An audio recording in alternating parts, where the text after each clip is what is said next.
Welcome to the Game and Going Deeper podcast, a podcast by the Gaiman's Brotherhood, where we talk about everything personal development, mental health, spirituality, and sexuality. I'm your host today, Matt Landsiedel, and we are joined by Jerome Braggs. Welcome, Jerome. Good to have you here.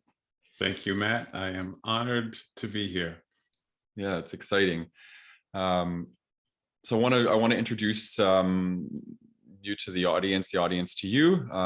So Jerome Braggs is a highly gifted intuitive empath, inspirational speaker, writer and poet, and a psychopomp. And for those of you who don't know what that is, it's essentially a soul guide.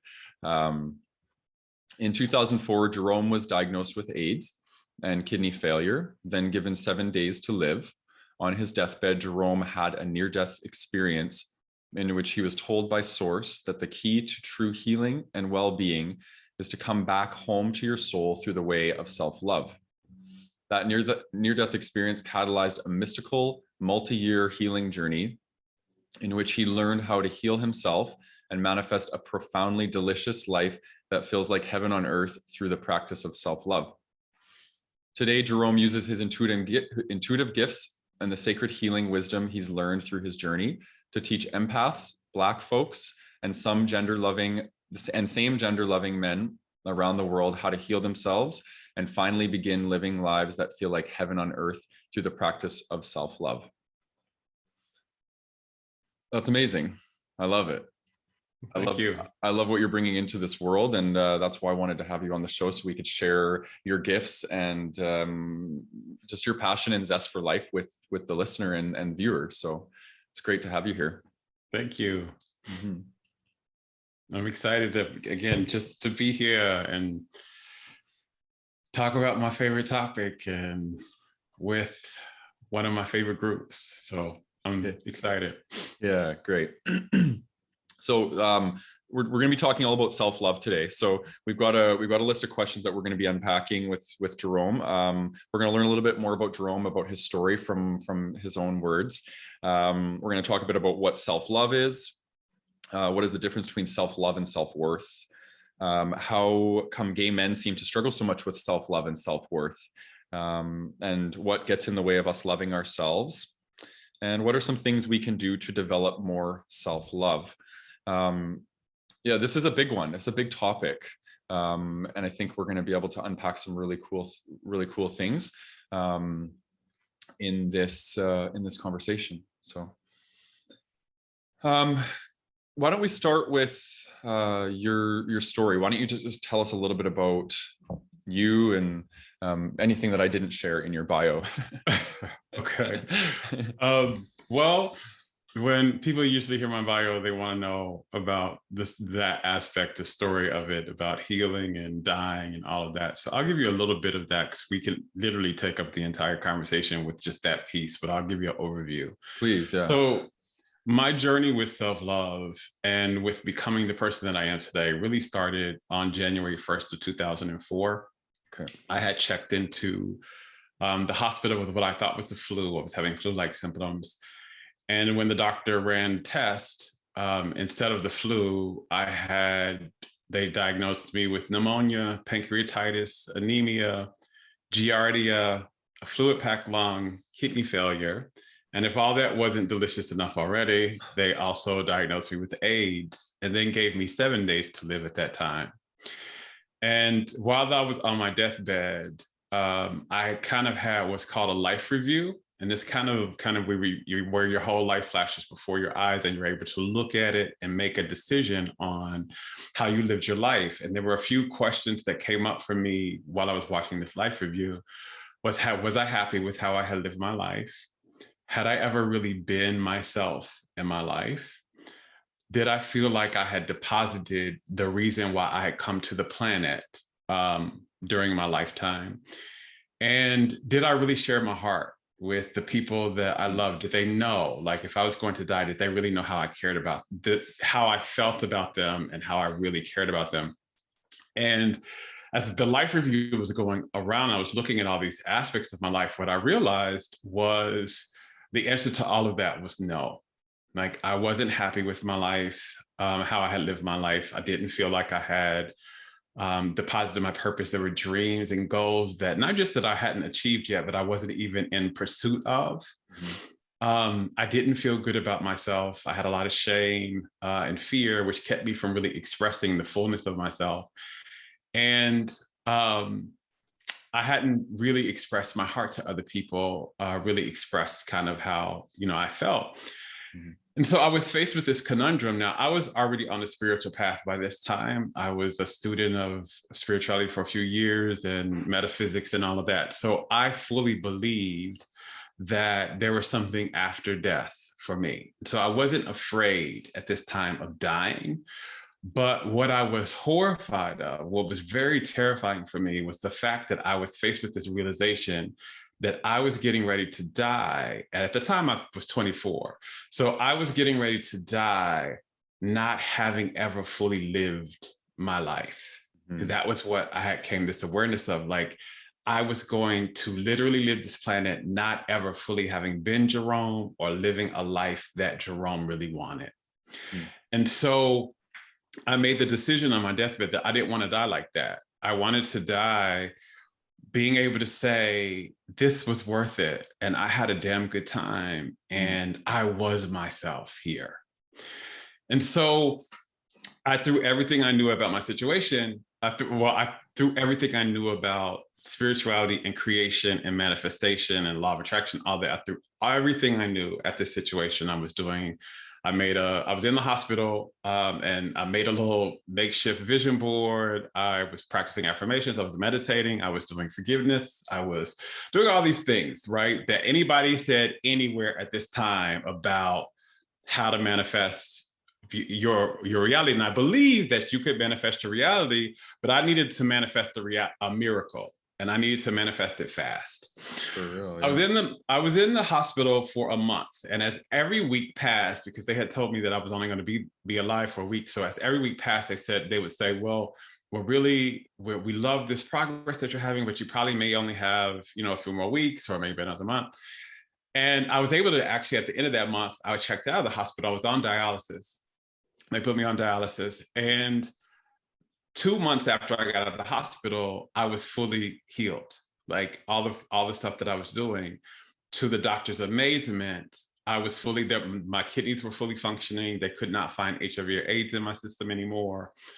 And all the other illnesses had pretty much disappeared.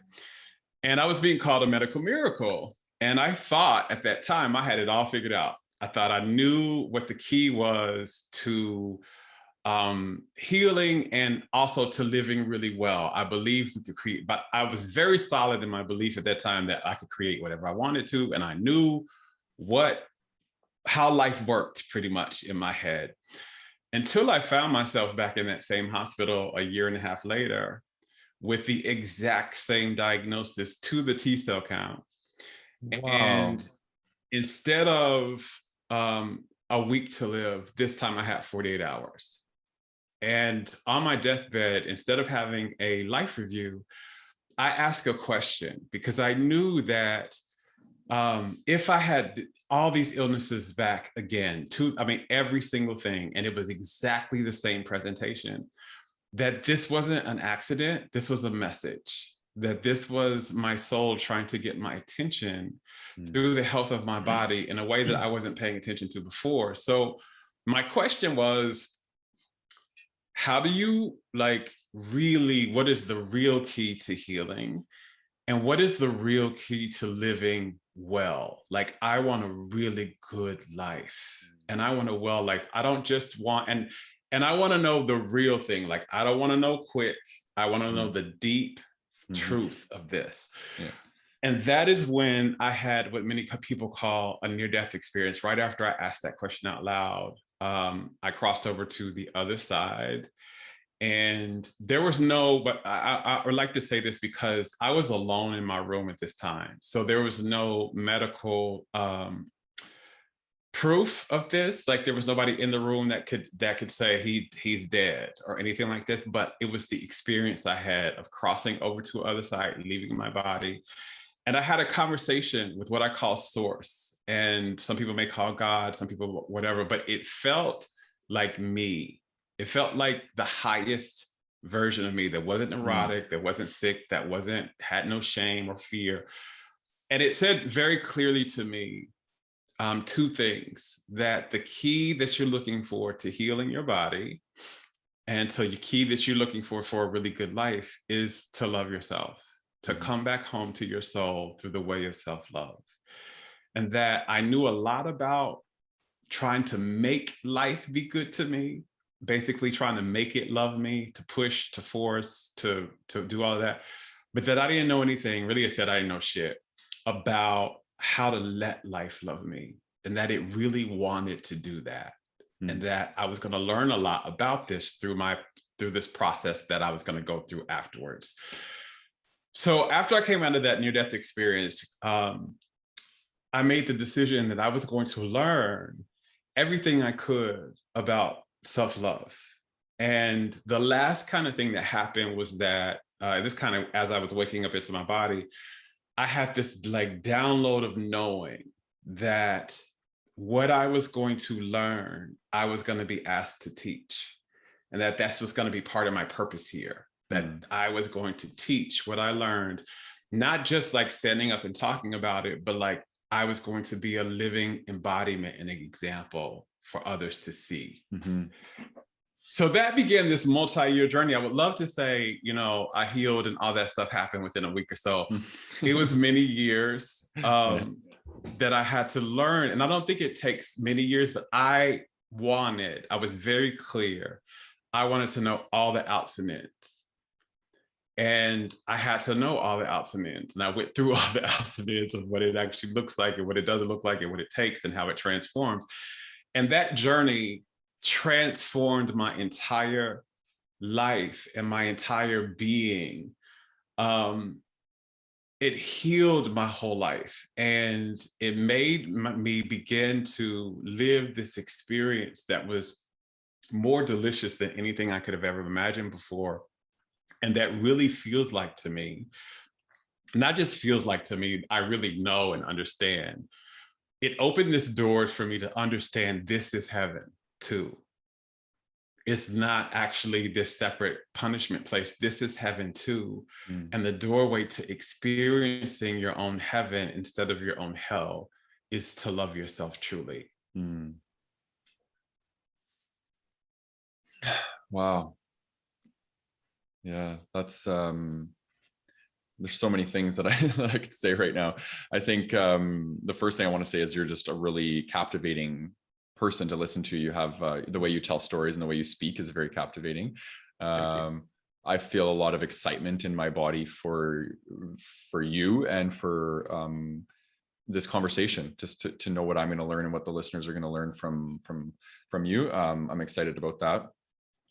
And I'm curious about the state that you were in when you weren't living heaven on earth, when you were living hell on earth. What was going on for you? Because let's create a bit of resonance between you and maybe the listener who is feeling like they're living hell on earth right now. What did that look like for you?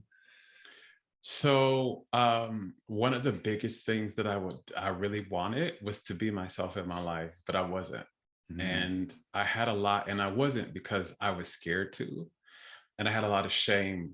So my biggest probably wound was feeling not enough and unlovable some type of way. Mm-hmm. And I was feeling, particularly, there were certain areas where that really manifested. So one was I was teased a lot as a kid for the shape of my body. I was a thicker kid. So I was made to believe that how I looked and how my body existed naturally wasn't enough and it wasn't lovable. And so I was constantly hiding, because this is kind of what we do when we feel there's an aspect of us that will not garnish love for us. One of the things we often will do with that is we'll try to hide that aspect, because what you're trying to do is protect yourself from losing love. Mm-hmm. So I hid, like, one of the things that I never wore shorts. You would never see my legs. I wasn't just, I wouldn't take my shirt off in the pool or anything like that. But I was an athlete, and I wouldn't undress in the locker room and things like that. But also I felt a lot of shame from my body. So again, when we feel we're not enough, what we feel is there's something wrong with you as you are. So I lived a lot of feeling that my body was wrong as it was, and and the only way it was going to be right, and the only way it was going to be enough is if I changed it. Mm. So that was one of the big things. The other thing was, I discovered that I was attracted to the same gender when I was 5 years old. And at the exact same time that I had this discovery, I could feel in the air that this was not okay, that this was not going to be okay. And from that moment at 5 years old, I made a decision that I would never let that part of myself be seen, that I would hide and suppress. So there was this suppression energy of me, even though those feelings never went away and they never dissipated and they didn't even lessen a bit. I never expressed that publicly because I was afraid of being rejected and criticized. And of course, that was everywhere at the time when I grew up, that there wasn't, especially for a Black man, there wasn't an acceptance of being same gender attracted. And so if you were same gender attracted, you were unholy. There was something wrong with you. There was something unlovable about you, and you definitely didn't belong. And so one of the biggest needs for us as kids is as is one of our human needs, is to feel connected to others and to feel accepted and loved. And so again, if you believe that there's something that threatens that, one of the major ways of trying to protect yourself from that being taken is to suppress or hide. So that's what I did. I lived many years of my life suppressing my sexuality, hiding my sexuality. And then also, there was again, there was feminine. I have both masculine and feminine aspects of myself, like we all do, but I'm I'd say probably 60-40, maybe 55-45, right? On the more masculine scale. But I was as a kid, the feminine aspects of me were very ridiculed. And in the environment that I grew up in, not necessarily my parents, but like in the cultural environment and in my other social situations that I moved in, femininity was demonized, and it was made to believe that if you're a man, a boy, and you are feminine expressing in any way, you're unlovable, you're not enough. So I suppressed those aspects of myself, and the more older I got, the more I started to cut those things off, try to cut them, right? But here's the thing: when we cut aspects and we suppress aspects of ourselves and we hide aspects of ourselves, we disconnect. So you don't experience the wholeness of your being. You cannot experience it. You can't embody it. You can't be in the energy of it. And then one last aspect, so there were four main parts that were kind of my wounds, was I knew I was an intuitive person when I was very young as well. I was having a lot of intuitive experiences. I could read people's energy. You could not lie to me. I always knew what the truth was, even if you never said it. I was seeing things. But I grew up in a very Christian environment and Christian home, and that was not okay, and that was not acceptable, and that was not holy and in alignment with being holy. So that was another thing I suppressed, was I didn't really engage in my gifts. I really didn't engage in my talents. I didn't speak about them. So I moved through a lot of my life feeling shame and feeling high fear of being myself. And so but here I was trying to get my dreams, trying to go for what I thought I wanted, but not being in the energy that allows us to manifest any of that. And also being shame and fear drain us of the energy of our soul, which is love. So you can't be drained of the energy of your soul and be healthy at the same time, which is why I manifested those illnesses. We've taught to believe that illness is something that happens externally. The root cause of illness is always internal. It is always energy drain or energy disconnection, some type of way. So this is all the stuff I found out, after my near-death experience, but that was who I was before then. I was this person also highly seeking approval because I didn't have my own acceptance. So when we have a lack of acceptance, so acceptance is a facet of love. Love energy is a multifaceted energy. It's just not one thing. We've been taught it's affection, but it's way more than that. It is way more. So acceptance and appreciation are facets of love.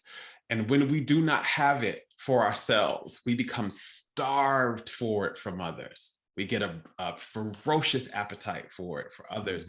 And that comes in the form of like approval and belonging. So I was constantly people pleasing.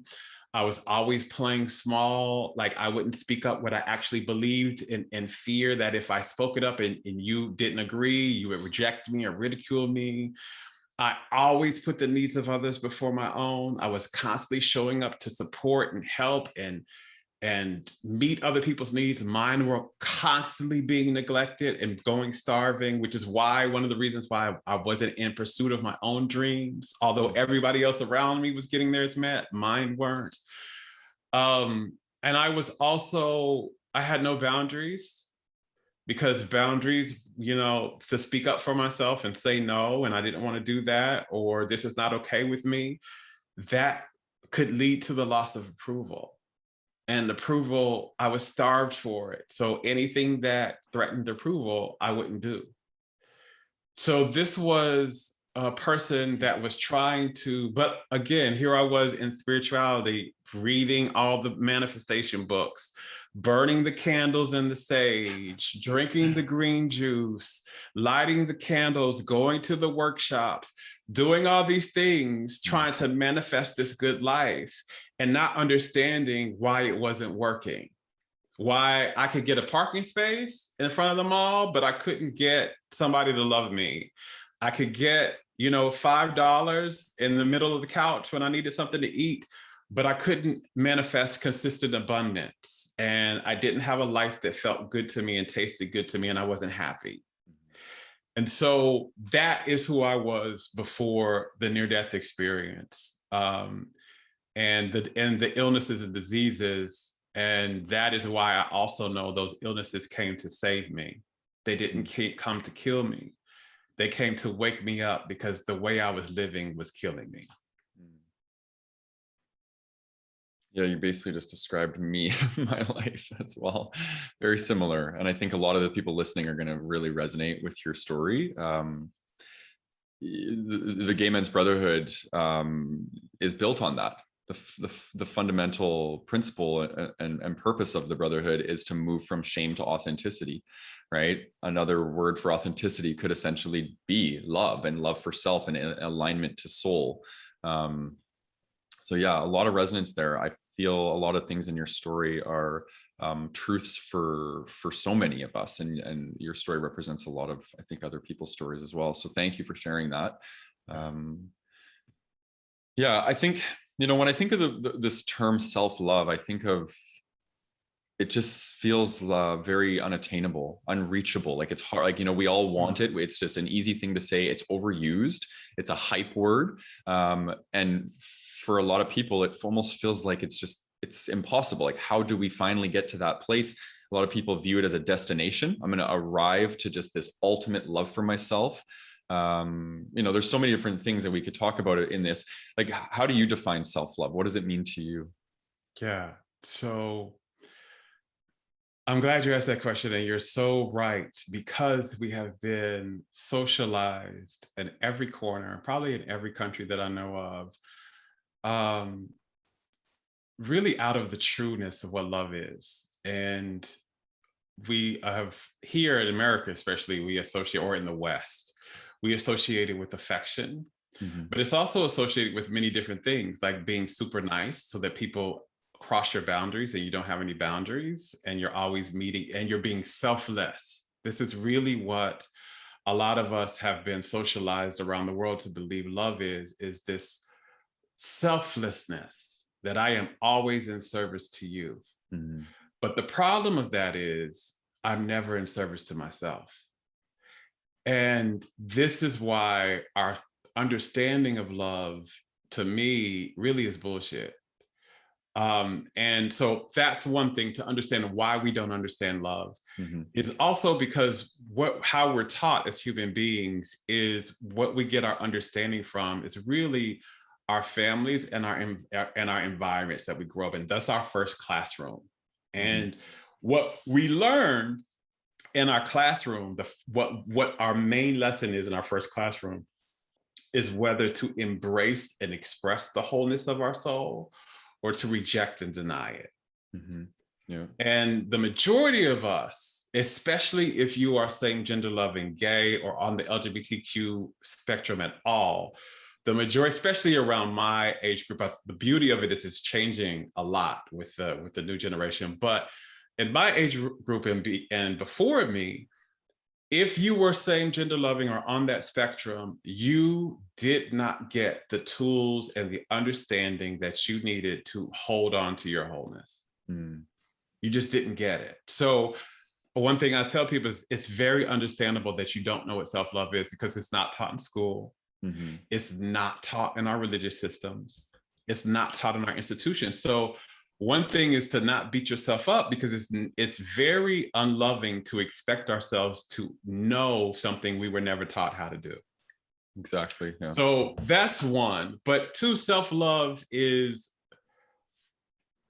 me say this before I give you the definition. It is the most important thing you are ever going to learn in this lifetime. Amen. Because your entire life is dependent on it and your body's health is dependent on it.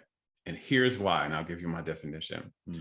Self-love is the practice of embodying the energy of your soul. The soul is love. It is made of love. It is made from love. It is made for love.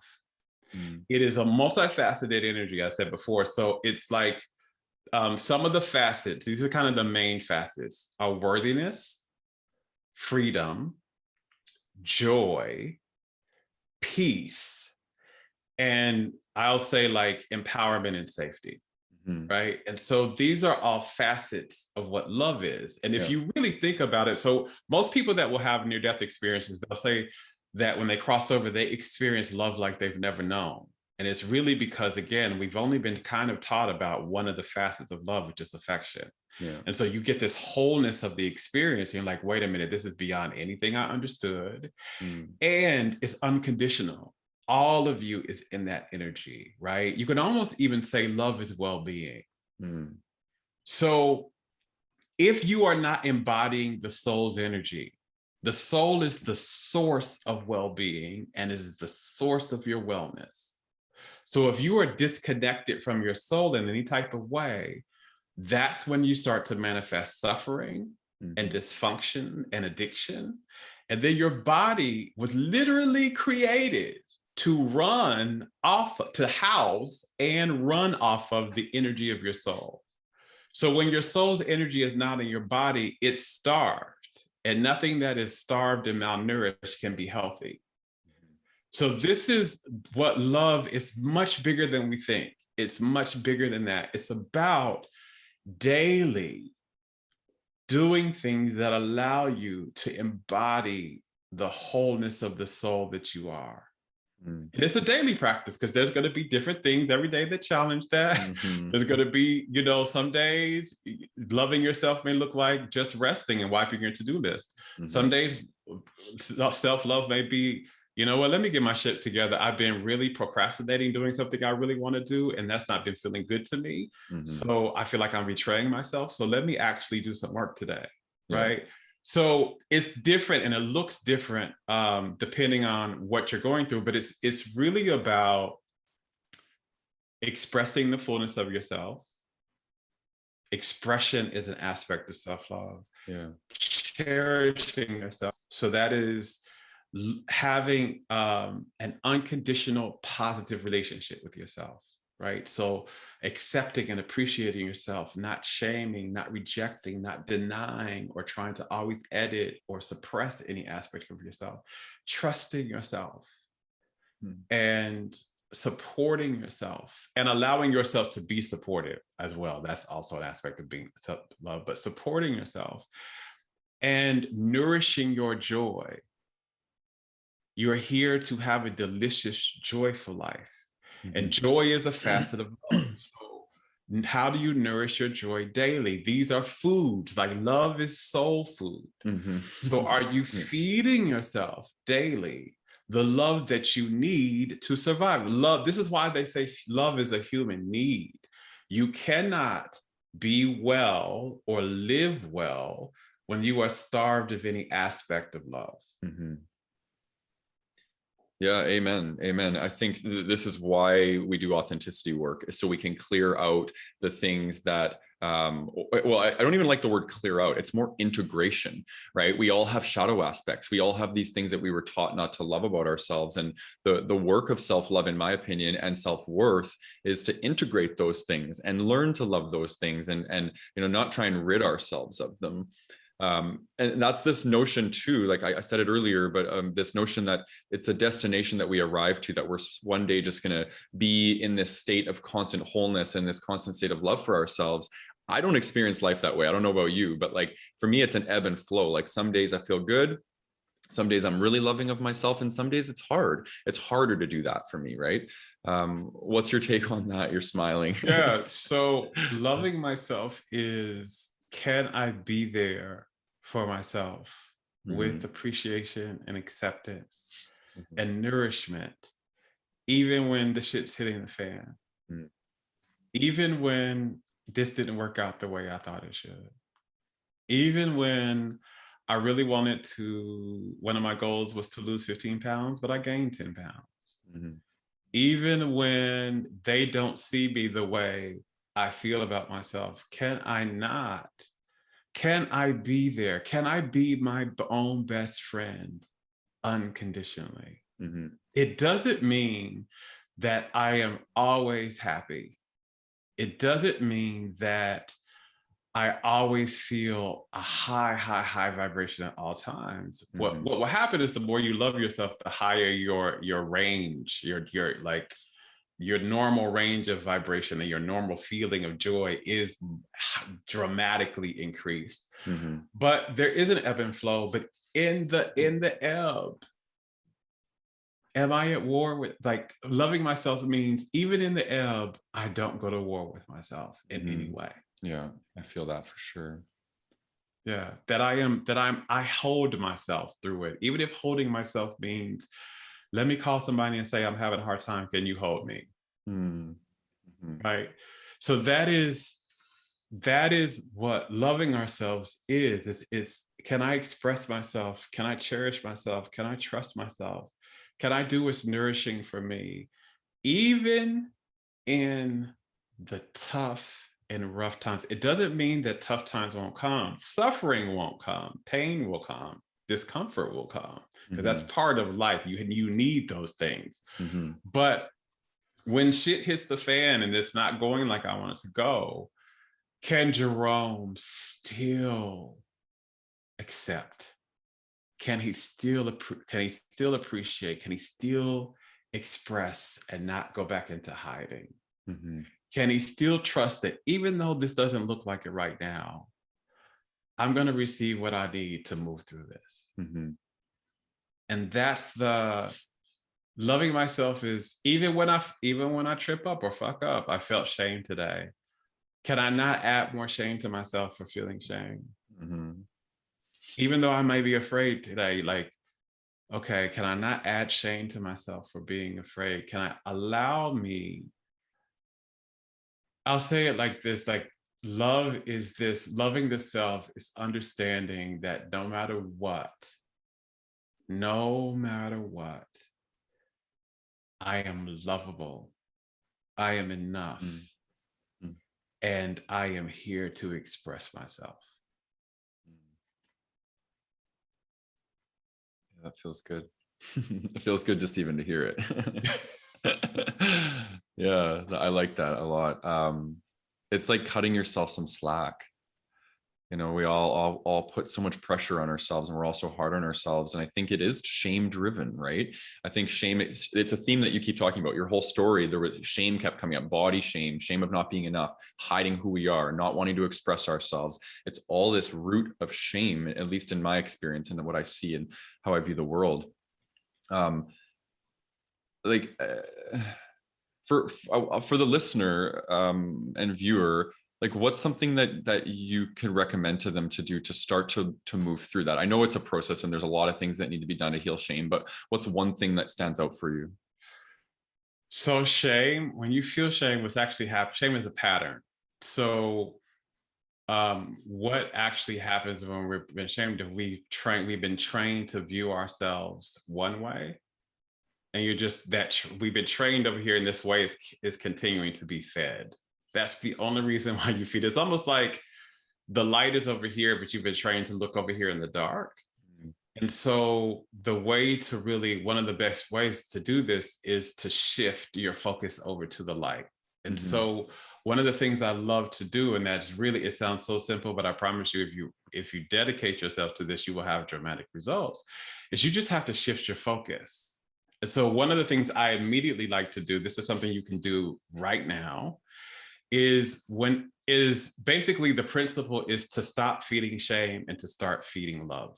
Okay. So whenever shame comes up, or shame spiral comes up, or I don't feel good, something's wrong with me, or how stupid of me to do this, or whatever, you stop, you notice it. So one, you have to notice when you shame yourself. When you shame yourself, the moment you notice it, put your hand on your heart, close your eyes, and take in a deep breath and say, I hear you. I really hear you. But I am no longer feeding this story. I am feeding the story of love.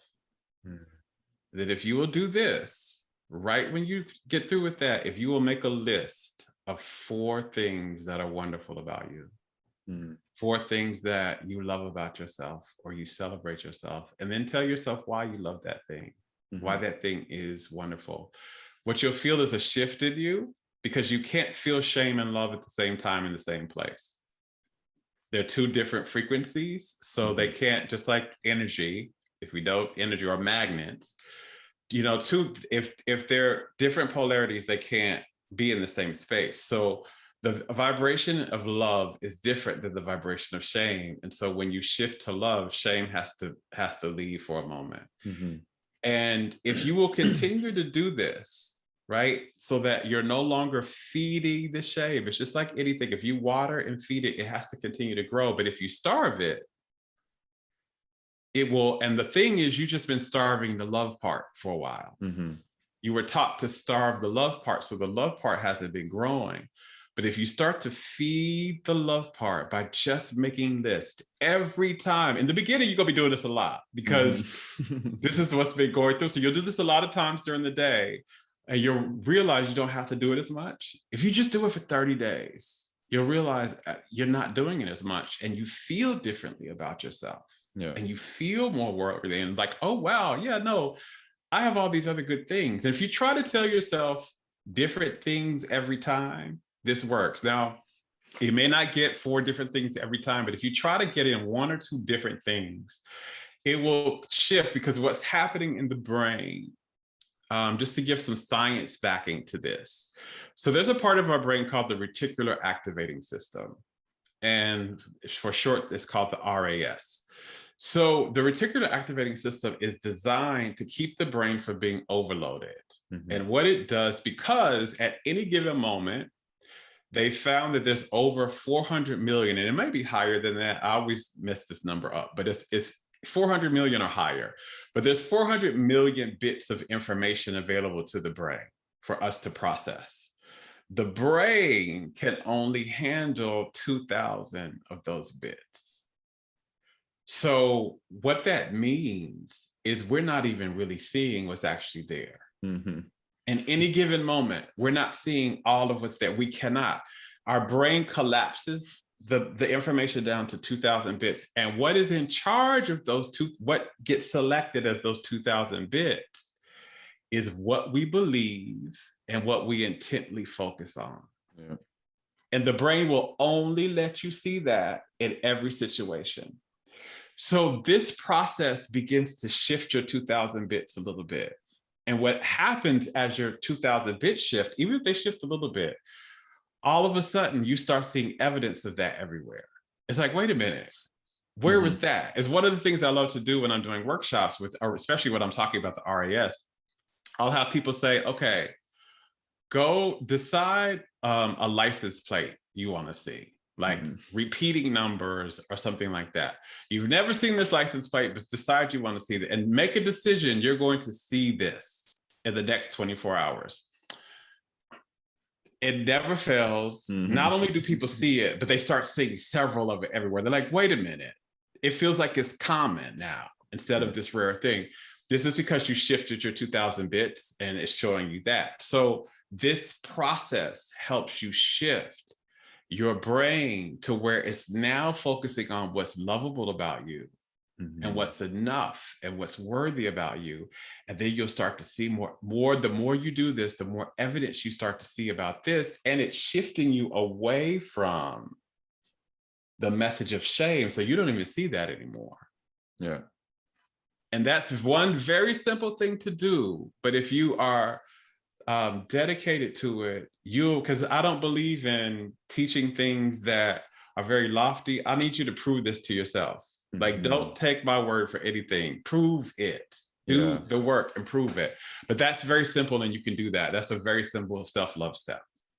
Yeah, that's a really good one, and I like that. And it's the testament to that we're constantly forming and informing our own realities, because this RAS system can be driven by the heart, or it can be driven by the ego. So if you want to reinforce your rightness of how wrong you are, your ego will grab onto that, right? Or you want to reinforce how right you are and how beautiful you are, your heart can grab onto that. So the power of focus is really everything in this work, because it will dictate how you feel about yourself. So I think that's the most beautiful advice to give.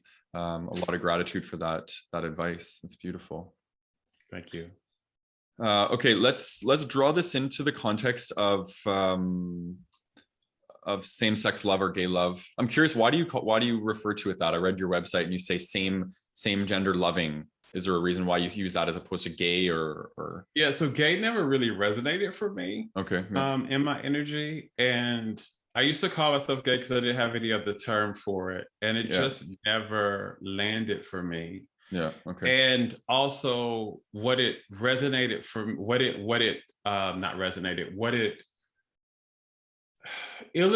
for me, when I would ever call it, was a white culture.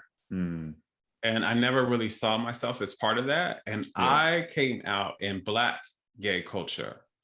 And so whenever gay was used, my culture and what I knew and what felt good for me and what was helping me was never really represented in that term. Fair enough. Until there was a psychologist a Black gay psychologist who came up with the term same gender loving. And when as specifically for people of color to use, but when I took that term, when I always make sure I always test how something feels in my energy field before I do it. So when I took the term and I felt it felt like home, one, because it feels less, to me, it felt less limiting. Like I could be more than that, right? And I could have more experiences than that. And it also focused on love.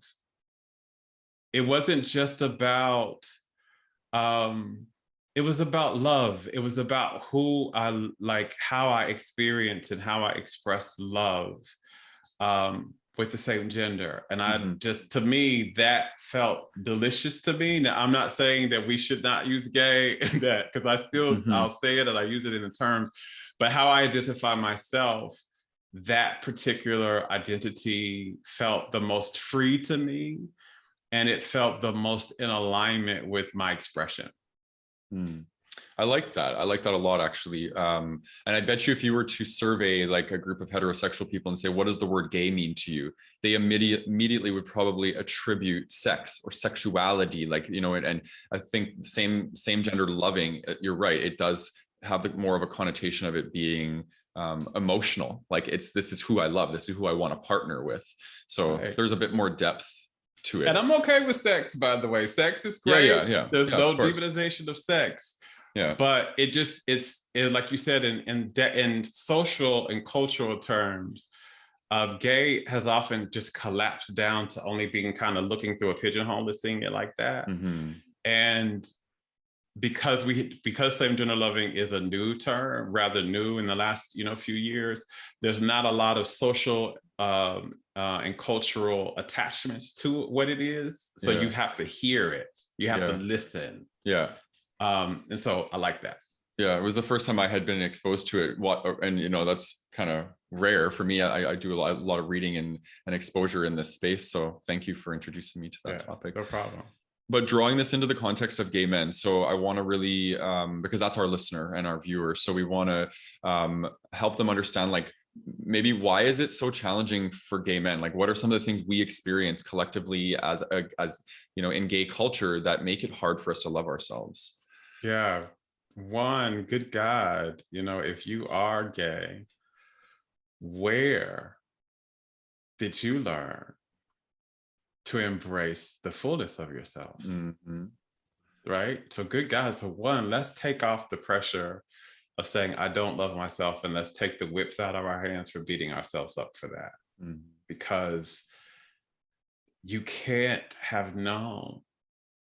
You just can't. There's not, there are very few whose parents were completely appreciative and completely accepting of their expression and all the ways it expressed, whether they were more masculine or more feminine, or they were both, or there's very few places where that happens. And so you didn't learn it in school, you didn't have the groundwork, right?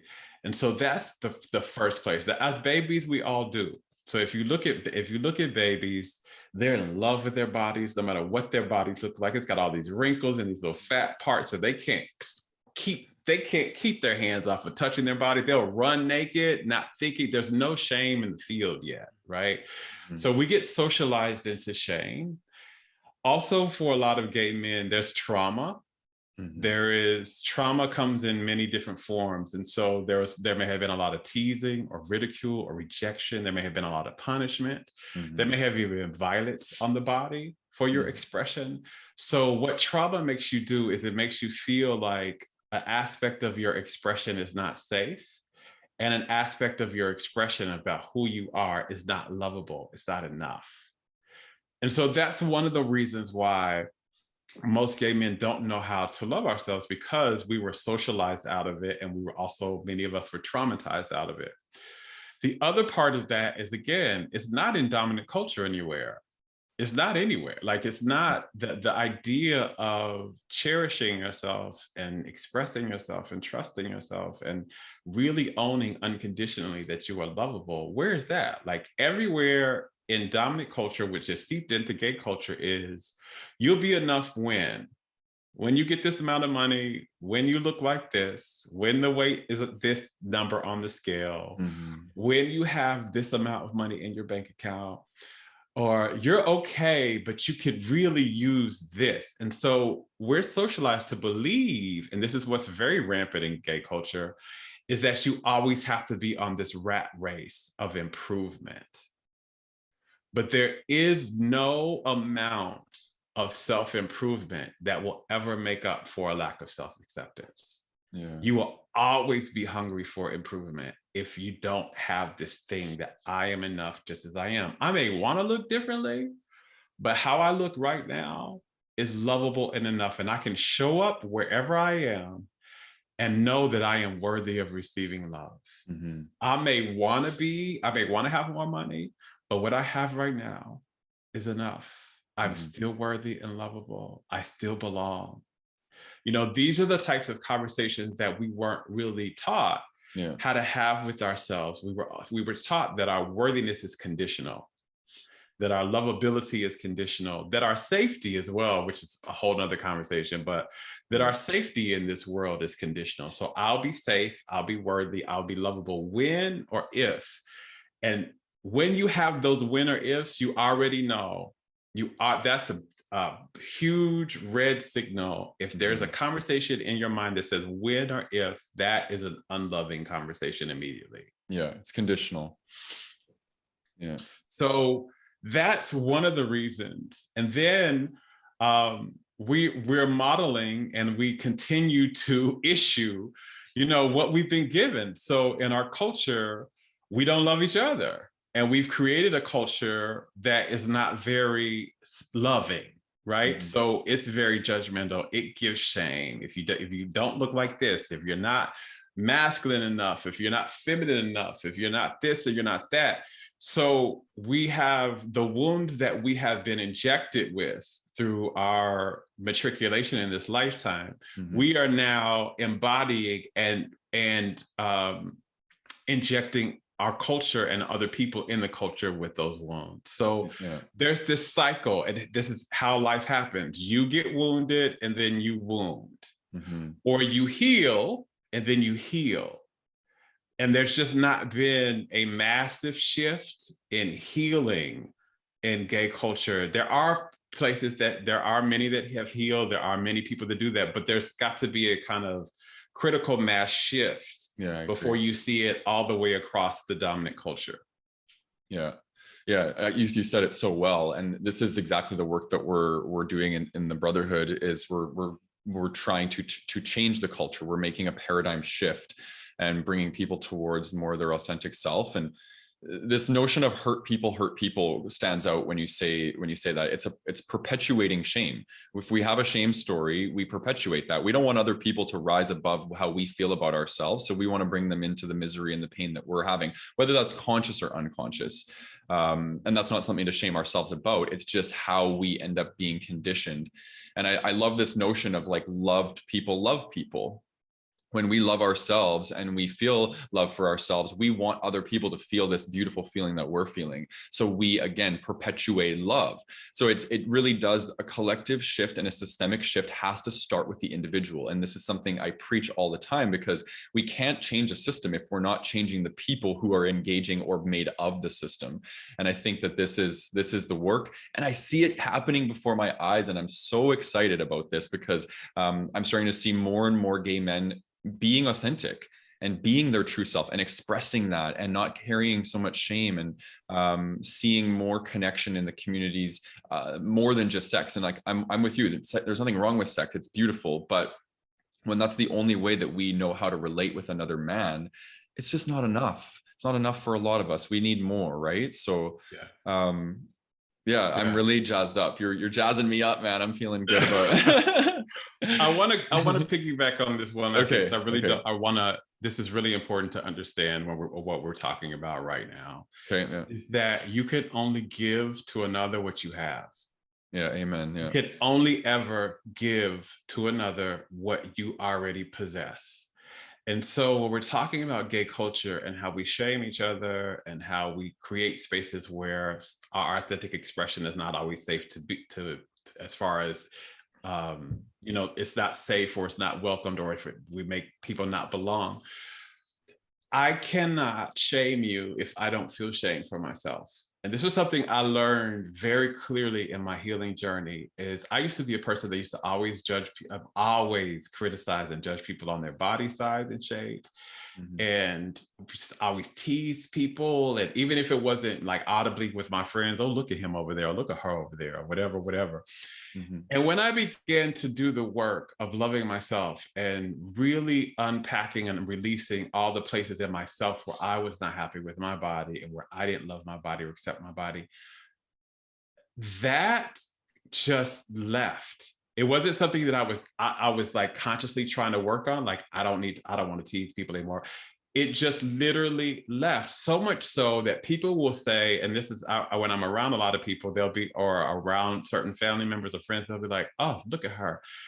And I'm like, what? I'm literally like, what are you talking about? And then they'll say, look at da da da da da da da da. And I don't even see it. It does not register to me at all in the way, and I understand, oh, you don't love your body, and this is why you're seeing reflect, because what other people are in this dimension, this life dimension, is they are always going to reflect back to you how you feel about yourself. For real. Yeah, it's classic projection, right? It's projected. So if you feel good about yourself, you will see, let me say this, if you've been training yourself to view what's right about you and what's good about you, and that's where your focus goes, and what's celebratory about you, when you look at another person, that's all you see. But if there's any place in you where you don't, that you've yet to do that, or if there's some place you're still working on with that, when you look at another person, you're going to see that too. Mm-hmm. That's going to be something you see. But if that's not there, you cannot see it. You cannot notice it, because they are only a reflection of you. Mm-hmm. Yeah. I love it. So this is why it's important. So important what you said. When you do your personal self-love work, it reflects out in the world. This is why you become a more loving person. This is why they say you can't really effectively love someone else when you don't love yourself. One of the reasons why that is because you are going to offer everybody the same shame and fear and suppression that you still hold. Yeah. Somehow you're going to offer it. Yeah. Just drop the mic. Yeah. It's this is the power of shadow work. Is really the integration of the things we don't love about ourselves, and then suddenly we start seeing more love for ourselves, and then we start seeing more love in the universe. And there's no more time in this, in the history of this planet that this is needed right now, right? And I think it's happening on a global scale. I think energetically we're shifting as a species, and I think this is what we're all being called towards.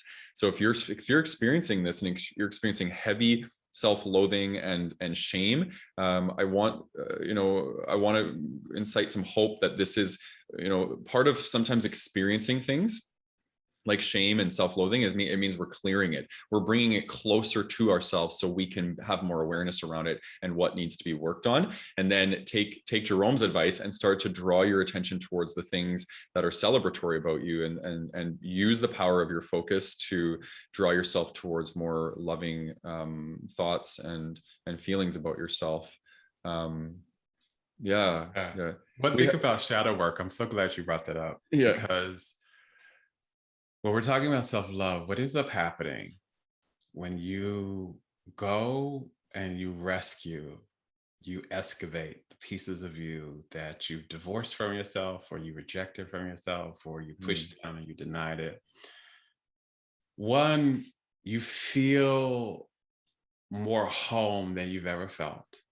And you begin to embrace those things, and you begin to release the stories that told you there was something wrong with them. Yeah. And that they didn't belong. And you bring every aspect of you, make it belong to yourself, and you express that piece. There's a few magical things that happen, and then I'm using the word magic intentionally because I mean it. One of the things that happens is you are shown, the universe bends over backwards to show you that the only place any aspect of you ever belonged was in the light. That there was no place, no part of your being that ever belonged in the shadow, because all of you was lovable. And when you really start to do this work, and you really start to do the work to remember, because this is really a remembering, to remember that all of you is lovable, the other part of the magic thing happens is that the universe bends over backwards to prove it to you. The very things that were part of my shame, that I used to get teased for, that I got ridiculed for, I got abused for, the very things that I thought were not enough and that did not deserve love, are the very things people love me the most about today. Right. Yeah. And they're the very things that are literally the source of my success. Yeah. Yeah. Me too. Yeah. So this is there is no part of you, and it becomes medicine. The wound becomes medicine, because what's going to happen is your saving yourself becomes the very blueprint or map somebody else uses to save themselves.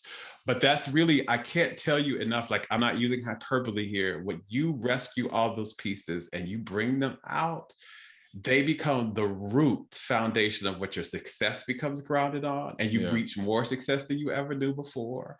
And they become the very things that people become attracted to you for, that they celebrate you for, that they laud you for.